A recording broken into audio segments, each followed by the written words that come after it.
Galera, negociação avançadíssima, faltando poucos detalhes, talvez já praticamente só o anúncio oficial para o Ryan ser atacante do Bournemouth.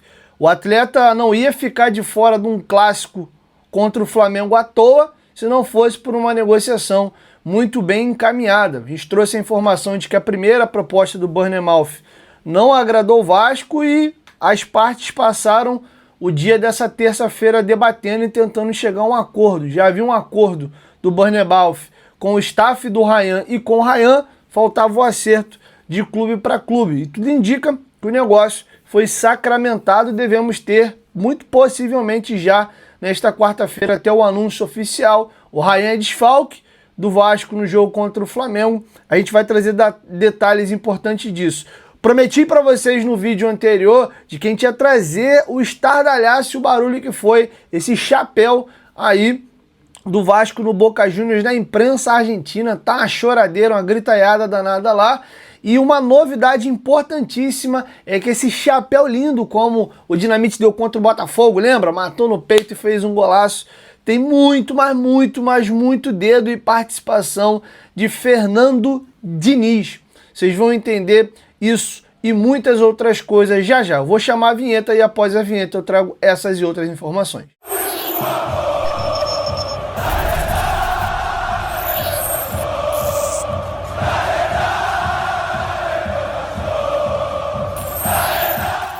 Galera, sejam todos muito bem-vindos ao canal Futebolaço, Dieguinho na área, como sempre, com muita informação para vocês. Deixa o like no começo do vídeo que ajuda bastante. Se for sua primeira vez aqui no canal, seja muito bem-vindo à família Futebolaço. É um prazer poder produzir conteúdo para você todos os dias.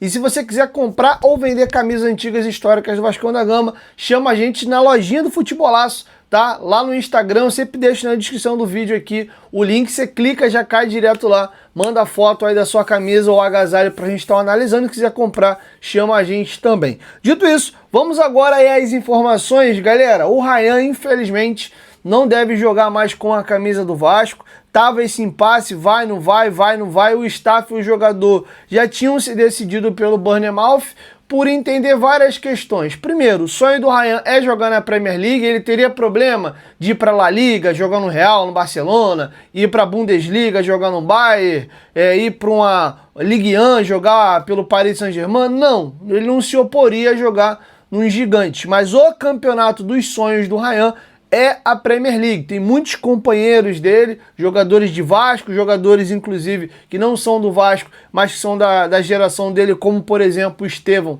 ex-jogador do Palmeiras, que eles são amigos ali de seleção brasileira de base, estão jogando lá. Então o sonho do jogador é ir para a Premier League. Há essa leitura de que ele indo para um gigante europeu, dificilmente ele vai chegar, ter minutos para jogar no Bournemouth. O Ryan entende que ele vai ter mais minutos, sabe que é uma equipe que ela é mesmo trampolim, o negócio do Bournemouth é fazer dinheiro, então ele entende que ele vai ter mais tempo de se adaptar e vai de cara ter mais minutos do que ficar sendo emprestado. Então entre ser emprestado para outro lugar e já chegar no clube que é o clube que vai ser o trampolim, para ele ir já mais maduro, já chegar como realidade num grande clube, lembrando que o Ryan indo direto para um gigante, ele chega ali como aposta, como uma grande promessa, que muito possivelmente no primeiro momento vai ser emprestado, e aí dependendo da performance dele por clubes europeus, aí ele pode começar a ganhar minutos. Se ele chega num clube menor da Premier League e arrebenta, ele vai direto já como uma realidade para um clube maior. E boa parte dos jogadores hoje, que são destaques, em gigantes europeus, a maioria chegou primeiro por clubes menores para depois alcançar esses clubes maiores. Teve os casos de jogadores que foram direto, como o Andrei Santos do Vasco para o Chelsea, o Endrick direto para o Real Madrid, o Estevão direto do Palmeiras ali para o Arsenal, mas o caminho mais comum é esses jogadores irem para outros clubes, mas ainda assim sendo emprestado. Tá o Endrick jogando agora no Lyon, o próprio Andrei Santos teve 2 empréstimos lá na França pro...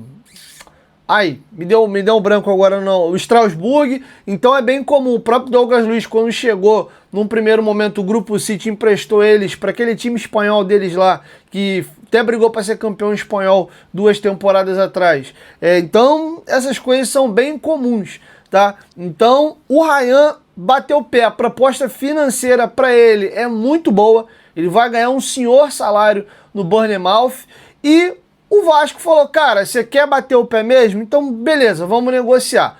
A proposta que o Bournemouth fez, o Vasco falou, cara, não quero, 28 milhões fixo, com mais metas que pode chegar nos 35, tô fora. É de 35 para cima, pra gente abrir negociação. O Vasco, Pedrinho, Felipe, Admar e principalmente Fernando Diniz fizeram o possível e o impossível para convencer o Ryan dele ficar. Inclusive o Vasco propôs ao staff do Ryan comprar um percentual da família, fazer um quarto contrato, fica, joga mais 6 meses, vamos esperar a janela do meio do ano, pode pintar clube maior, pode pintar proposta maior, e o jogador queria, entendeu que para ele, do jeito que o Bournemouth desenhou a coisa, para ele pessoalmente seria bom. E aí, vide esse cenário de quase que redutividade do Ryan querendo ir pro Bournemouth, o Vasco falou, tá bom, então agora o Bournemouth vai ter que começar a aceitar algumas exigências minhas ou não vai ter negócio. E aí até os companheiros do AV trouxeram a informação de que cravou-se os 35 fixos, morreu aqueles 7 milhões por metas, já chegou direto nos 35 e boa parte desse dinheiro seria à vista, não na totalidade, mas uma parcela muito importante chegaria pingando direto no cofre. E o Vasco ainda botou alguns gatilhos que ele pode ganhar mais um pouquinho mais à frente. E aí, a confirmar essa informação amanhã, quando o negócio for já oficial, o Flávio Dias do AV conseguiu apurar de que para o negócio fechar, porque vamos lembrar que dos tais 35 milhões, o Vasco tinha direito a 70. Né? Se rolou um papo de 60, isso é mentira. Tá? O Ryan é dono de 20 e os empresários dele são dono de 10. Tá? E o Vasco de 70. E aí o Vasco desses, até bater na calculadora certinho aqui, desses 35, 70 milhões dá 20 milhões e meio, 24 milhões e meio, arredondando, bota aí 25 milhões de euros. E aí pro Vasco os 25, pô, não é que 35 não seja um bom dinheiro, mas o Vasco não tem todos, os 25 o Vasco tava, putz, 25. E aí o que aconteceu? Segundo os companheiros do AV, o Vasco conversou com o staff de Ryan, que estava irredutível aos 35, queria mais. E aí o staff do Ryan teria, ou o Ryan, né, que tem direito a 20, abriu mão de um percentual. Faz o seguinte, para você ganhar mais dinheiro, o Bournemouth não consegue aumentar a proposta, porque eles precisam de uma margem para revender e ter lucro. Então se ficar maior o negócio para eles, que não é clube final, é clube intermediário, o negócio começa a ficar ruim. Então eu abro mão um pedaço que eu tenho para receber. Aí já mudou. O líquido pro Vasco aumenta, tá? Só confirmando certinho, é isso mesmo. Vai dar 10 milhões e meio, daria 24,5, arredondando 25, tá? Não sabemos ainda quanto do percentual que o Ryan estaria abrindo e transferindo pro Vasco, mas o Vasco deve ganhar um pouco mais. É como se o Bournemouth tivesse aumentado a proposta e automaticamente o Vasco morderia um pedaço maior. Mas aí o staff também morderia mais e automaticamente os empresários também. Então se o Ryan abriu mão de um pedaço para o Vasco ganhar mais dinheiro, então aí o negócio já muda de figura. É como se a proposta tivesse sido, entre aspas, pensando no líquido para o Vasco, um pouco acima desses 35. E aí queria comentar uma situação também. Galera, se chegou nessa situação de que o jogador quer ir, ficar com ele aqui, já não com tanta cabeça aqui, já querendo ir embora, esse receio talvez aí de uma lesão, aí, cara, é melhor fazer negócio logo. Eu queria que o Ryan saísse agora, não. Acho que o Vasco está fechando duas senhoras contratações, principalmente o Hinestrosa, que a gente vai falar um pouquinho mais à frente daqui a pouquinho, e o próprio Brenner, mas é normal, cara. Um tá voltando ao Brasil depois de 6 anos, o outro não joga no Brasil desde 2020, quando era sub-20 do Palmeiras e treinou um pouquinho ali com o principal. Então tem uma adaptação natural, né? Uma troca de país, troca de liga. Poucos são jogadores igual o Nuno que chega e já sai jogando, parece que o cara jogou a vida inteira aqui. O normal até os jogadores que vão bem levam um tempinho. Então você ter o Ryan para ser esse cara pronto, já indo bem, com o Andrés Gomes, com o Nuno, para você ter tempo dessa galera aí, pelo menos 6 mesinhos, deles se adaptarem e o Ryan sair no meio do ano com eles já aclimatados ao Brasil e mais encaixado, era melhor. O próprio Andrés Gomes não chega sendo titular do Vasco. Ele vem um período entrando um pouquinho, o Barros ficou uma pressão danada para ele jogar, teve vários e vários jogos que o Barros não saía nem do banco, para o Diniz botar num jogo, ganhar confiança, ser titular. Então acho que ainda vai levar um tempinho, por maiores credenciais que tem o Hinestrosa e o Brenner nesse primeiro momento. Mas, se a situação está posta dessa maneira, que o Ryan seja muito feliz. A gente tem que lembrar também que eles foram muito legais com o Vasco, poderiam ter tirado o jogador aqui de graça, poderiam, depois dessa primeira renovação, ter feito o Vasco vender o Ryan por valores muito menores, porque a multa, se eu não me engano, ele era 20 milhões de euros na primeira renovação. Renovaram o contrato 3 vezes para a situação ficar cada vez melhor para o Vasco. Só que também, cara, o futebol muda muito rápido. Vamos lembrar que até a chegada do Fernando Diniz, que é em maio de 2025, estão falando de 7 meses, o Ryan era um complemento de elenco. O Ryan nem fez o início do ano com o Vasco, ele estava entregue a seleção brasileira de base ali, foi entrando aos poucos ali com o Carille e começou a mudar de patamar com a chegada do Fernando Diniz. Então as coisas mudam muito rápido, tanto para cima como para baixo. O Thales Magno termina o 2019 em alta, é a nova joia do futebol brasileiro, aquela promessa toda, Juventus, Chelsea, a coisa em 2020 ele quebra o pé nas férias, né, no carnaval, leva um tempinho fora para voltar e o Thales Magno não foi nem sombra com a camisa do Vasco em 2020 do que ele foi em 19. Quando o Vasco vende ele, foi até uma negociação feita pelo aquele menino que veio de São Paulo, o Pássaro. A galera, pô, ele é brabo, conseguiu 10 milhões no Thales que já não tava jogando porcaria nenhuma, e o Vasco ainda tinha um percentual de uma venda futura e tal. Foi dito um negoção. Quando o Vasco conseguiu vender o Thales daquele jeito, o Vasco ainda foi rebaixado para a Série B de 20 para 21. Na teoria, o jogador se desvalorizaria, não fez um bom 2020 com a camisa do Vasco e passou. A gente achava que o Thales ia ser, não estou dizendo que é o caso do Ryan, eu acho que o Ryan vai ser esse jogador todo mês, mas pode ter uma lesão, pode entrar numa má fase, então tem essas questões. Então o staff, cara, a oportunidade é boa, é um perfil de clube que faz sentido para essa primeira aclimatação aí dentro da Europa e para a liga que o Ryan sempre sonhou. Mais do que o clube, é o sonho de liga do Ryan. Então, enfim, essas são as informações. Quero te ouvir. Deixa a sua opinião aqui embaixo nos comentários. Você acha que o Vasco faz bem em fechar o negócio assim? Lembrando que as cifras vão ser melhores para o Vasco se o Ryan abrir mão de um percentual. Boa parte do dinheiro já é no cash aqui. Então, é isso. E agora, virando a chave, vamos falar do Marino Hinestrosa. O companheiro Lucas Pedrosa, que foi quem trouxe a informação de primeira do chapéu do Vasco no Boca na segunda-feira, ele trouxe outras informações exclusivas no dia de hoje, de que o grande mérito dessa negociação é do Fernando Diniz. Segundo apurou Pedrosa, quando ele deu a informação, o negócio já estava muito mais avançado do que ele sabia, tá? E segundo ele, na sexta-feira, o Fernando Diniz, por conta própria, sem comunicar o Vasco, sem comunicar o empresário do jogador, ele arrumou o telefone do Hinestrosa e ligou direto para ele. Cara, vem pra cá, eu conto com você, você vai chegar aqui, vai ser isso, vai ser aquilo, vai ser meu titular. Vem pra cá, conto contigo.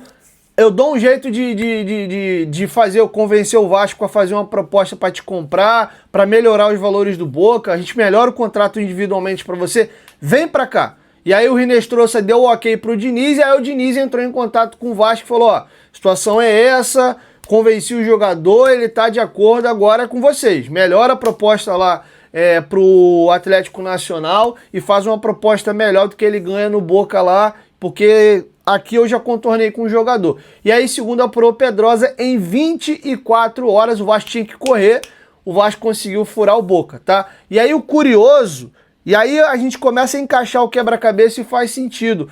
A proposta do Bournemouth pelo Ryan, chegou na quinta-feira, no dia do jogo do Maricá. Tanto é que o jogo inteiro, já na transmissão, só se falava do Bournemouth, e acaba o jogo daquele fica da torcida, o Ryan meio que agradecendo ali e tal, aquele clima meio de merda. E aí no dia seguinte o Diniz puxa o telefone e liga, então acho que o Diniz fez a seguinte leitura: cara, a gente não consegue repor o Ryan.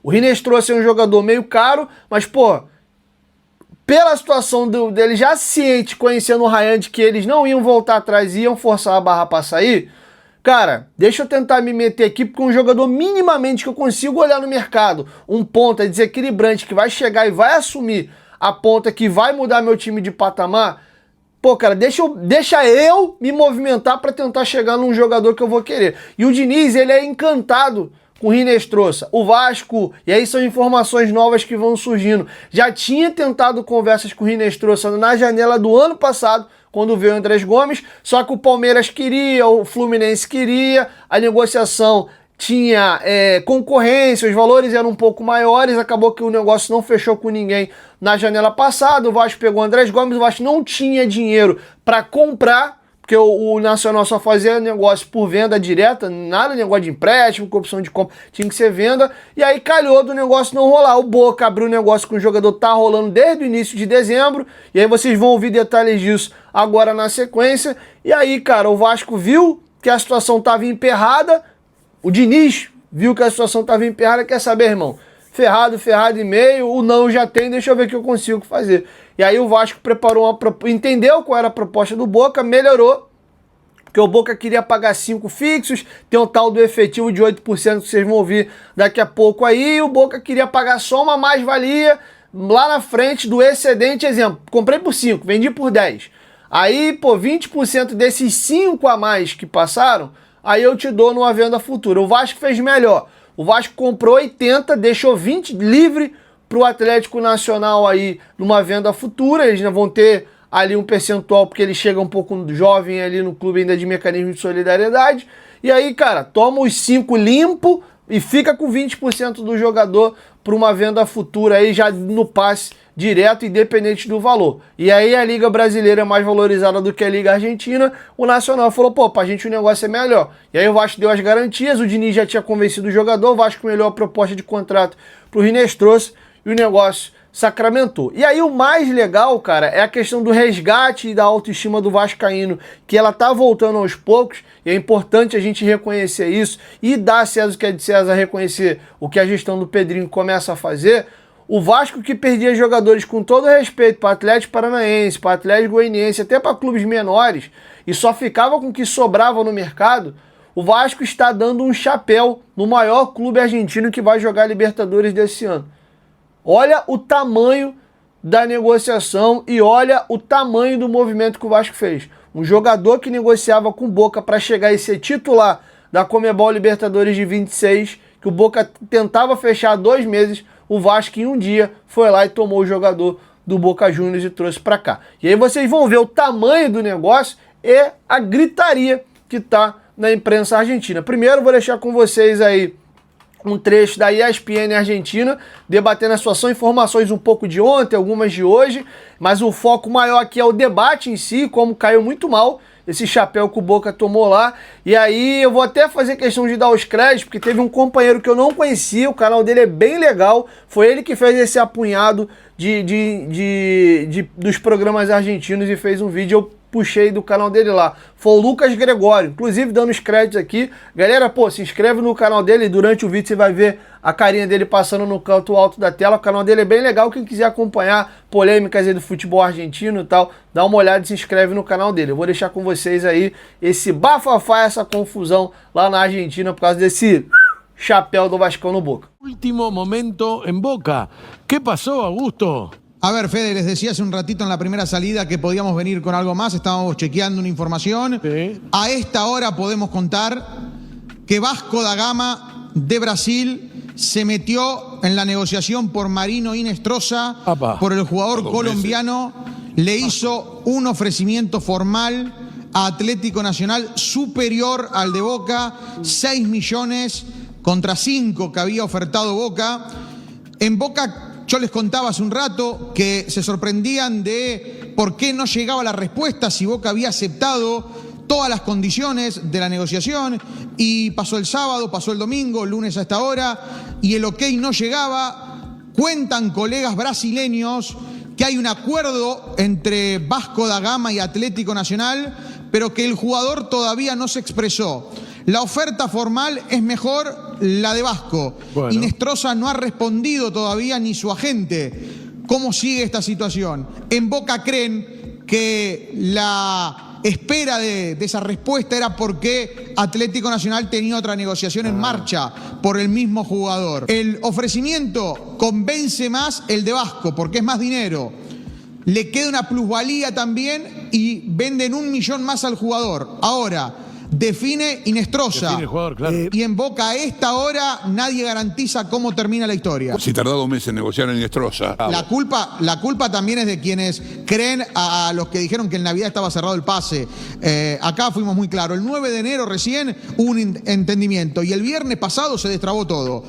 Ahora, si Atlético Nacional no le confirmó la venta a Boca porque en el medio estaba negociando con Vasco, como cuentan los colegas brasileños, bueno, habrá que ver qué se termina decidiendo. Vasco da Gama que se mete obviamente por el colombiano Teo.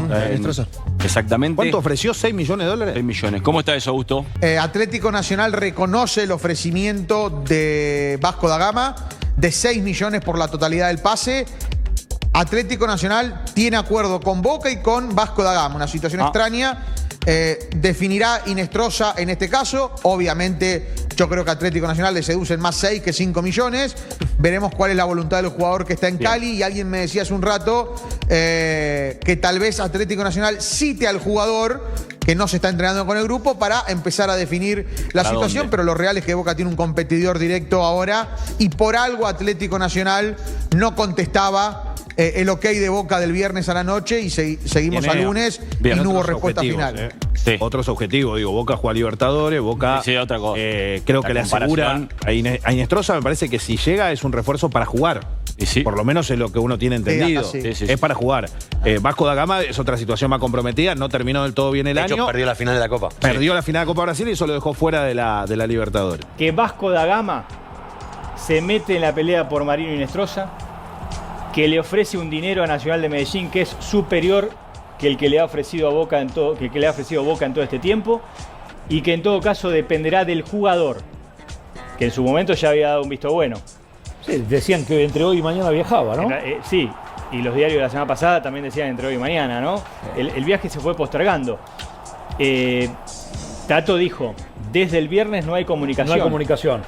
Y en Boca llama la atención que Nacional se haya cortado tanto, que haya enfriado el diálogo.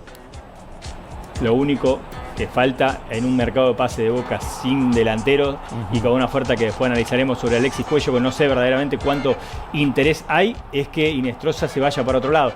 Esto le haría mal, creo también, no sé si de Nacional de Medellín, porque al final de cuentas es el mejor postor, pero si el jugador decide otro lado después de haber dado el sí, también hablemos de eso, ¿no?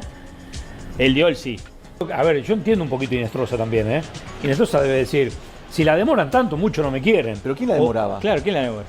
Y todas las dos partes. Boca, Nacional, que acá primero surgió el inconveniente del famoso porcentaje del jugador, que en la Argentina es del 15 y en Colombia es del 7 u 8%. ¿Quién se hace cargo de eso? Después estaba el famoso 20%, que Boca quería el 20% de una plusvalía de una futura venta y Nacional de Medellín dice no, yo te vendo por 5 millones, te vendo el 80%. Claro, pero esos son millones de dólares. Esa diferencia, porque plusvalía es el 20% del excedente. Si Boca lo compraba en 5 y después lo vendía en 10, a Nacional de Medellín le quedaba 1, porque era el 20% del excedente, el 20% de los 5 restantes. En cambio, si se quedaba con el 20%, el 20 de una negociación es la quinta parte del pase, digamos. Perdón, sí. No, y bueno, yo digo que Inestrosa debe estar pensando, bueno, si tanto la dilatan, yo no soy prioridad allí. Por eso debe optar por otras opciones o pensar en otras opciones. Bueno, por ahora es esto. La oferta de Vasco da Gama, la elección del jugador, esto se resuelve acá, en Colombia, y en Europa de la misma forma. El futbolista sigue siendo quien decide su destino. más que nunca, me parece, ¿no? Me confirman que hay un acuerdo total entre el Atlético Nacional y el Vasco da Gama, un periodista brasileño amigo, que hay un acuerdo total entre el Vasco da Gama y el Atlético Nacional, que ya están listos, solamente falta que el jugador arme las valijas y parta rumbo a Brasil. Inestrosa va a ser refuerzo del Vasco da Gama. Boca, lamentablemente, para los hinchas de Boca, a mí me importa poco y nada, se contagió de la enfermedad de las últimas 4 fechas, que le pasa a casi todos los clubes. Mirá que Boca va a arrancar el año que juega Copa Libertadores con el mismo equipo que tuvo la racha histórica sin ganar en la historia del club, Boca es el equipo más grande de Argentina. Boca hoy tiene caja para traer 2 refuerzos de jerarquía y competir en la otra Copa cuestión, Libertadores. capaz que Boca, si sale ahora, está totalmente caído. No puede Boca salir ahora y decir, bueno, te igualo la oferta, tomá los 5 palos, te dejo el 20%. Bueno, y te bajás la tanga. Y es así, Jero. Yo tengo entendido, Jero, que desde Boca no tienen pensado poner 1 millón más por Inestrosa. ¿Es esto o esto? No van a poner más y no van a ceder a que Boca, si en una futura venta es menos de 5 millones, le dé ese 20% que pretende el club colombiano. A mí lo que me parece, Jero, es que ahora, 14 y 20 de la tarde, lo que tenemos que decir realmente es que Boca está fracasando en el mercado de pases. Porque ya no se trata de si traes o no. No podés traer. O sea, te lo quitan de la mano. Lo que vos viniste trabajando hace 2 meses, porque también pasó esto. Inestrosa no era conocido, muchachos. Y el scouting se lo hizo Boca para que venga cualquier otro club y diga, mirá lo que buscó Boca, parece un buen jugador, se lo saco de la mano. Y vos lo tenías casi cerrado y te lo sacaron. Eso tenemos que decirlo también, porque si pasaba en River, en San Lorenzo, en Racing, en cualquier lado, hubiésemos hecho un escándalo. En Boca es un escándalo. Que hoy le puedan sacar a Inestrosa de la mano después de que Boca lo vino trabajando hace más de 2 meses, y es preocupante. Es preocupante. Y ya no está el Consejo de Fútbol para echarle la culpa. También, Adri, obvio que es culpa de Boca. Obvio. No, pero digo, avalo lo que estás comentando. Porque si vos tardás tanto en cerrar un jugador, corres el riesgo de que venga otro equipo, de que ponga más guita, de que lo convenza, de que... Y Boca tardó demasiado. Un mes, lo venimos contando. En mercado de pase también, hablamos la semana pasada, acá en Safe. Bueno, podés desde el 20 de diciembre estar siempre por cerrar a un futbolista. Porque corres el riesgo de que te pase esto. ¿Se entiende? Che, a ver, nos dicen acá también. No me extrañaría nada que Inestrosa se vaya al Vasco da Gama con lo mal que se manejaron los colombianos todo este tiempo. El club y el representante del pibe. Eso dicen desde Boca. Sí. Bueno, está bien, pero tendrían que hacer una autocrítica. Pero totalmente, también, ¿no? Lo que estamos haciendo nosotros acá, lo que deberían hacer ellos. Te hago una consulta. ¿Yo estoy loco o en el especial de Navidad que grabamos el último programa de CEF formal del año pasado? Escucha, en diciembre lo dimos a Inestrosa. Lucho no pidió porque se cierre Inestrosa. Claro. O sea, hace un mes que Boca está con el mismo, con el único jugador que negoció por este mercado de pase, está hace un mes y se lo va a virlar. ¿Me puedo poner en abogado defensor de Boca? ¿Puedo hacer de cuenta que soy Krieger? Sí, vas a perder en todo, te aviso. Vamos a jugar a Llegó el sobre de Román. Pero está bueno. Pero déjame representar. Sí, obvio, Jero. A ver, dale. Vamos a jugar a Llegó el sobre de Riquelme, que es mi sección preferida. Escuchame, te planteo lo siguiente. Boca en un momento había acordado las condiciones. Sí. Que de hecho Lucho fue a la pizarra y dio todos los datos. Sí. Ahí había acordado las condiciones. Cuando Atlético Nacional le manda el mail, le cambia las condiciones. Ahí te lo quieren tirar ellos. Bueno, ahí tenés ¿Qué podés las hacer 3 si te lo etapas. quieren Boca tirar ellos? nunca las terminé de cumplir. No, por eso están allá, pero digo, ¿qué quieres hacer si ellos te tiran? Déjame jugar a que porque si no parece como que te damos solamente una versión. Te hago una consulta, Krieger. Te hago una consulta, señor Krieger. ¿Cómo me gustaría ser Krieger? Dale. Sí, a mí también. ¿Cobrará barato Boca se dio cuenta hoy, 19 de enero, de que en Nacional el chico Inestrosa y el representante le cambiaban a cada rato las condiciones? O sea, tardó un mes en darse cuenta. Porque no tuvo un plan B Boca para esto. Ahí está la responsabilidad de Boca. Porque al único jugador que apuntó durante todo el mercado de pases, le fueron cambiando las condiciones. Pues no que te la cambiaron al final. Te la cambiaron 5 veces. Si vos ya la segunda vez no te das cuenta que te la van a seguir cambiando, e bueno, sos um pouco verde para manejarte. Bom, galera, é isso. Assim eu fecho com vocês a nossa segunda e última edição desta terça-feira. E aí, no transcorrer da quarta-feira, eu chego com mais informações, beleza? Ó, beijo no coração de vocês, saudações vascaínas, e a qualquer momento eu chego com mais informações. Tamo junto, quero te ouvir, deixa a sua opinião aí do que vocês acharam desse vídeo. Valeu, fui!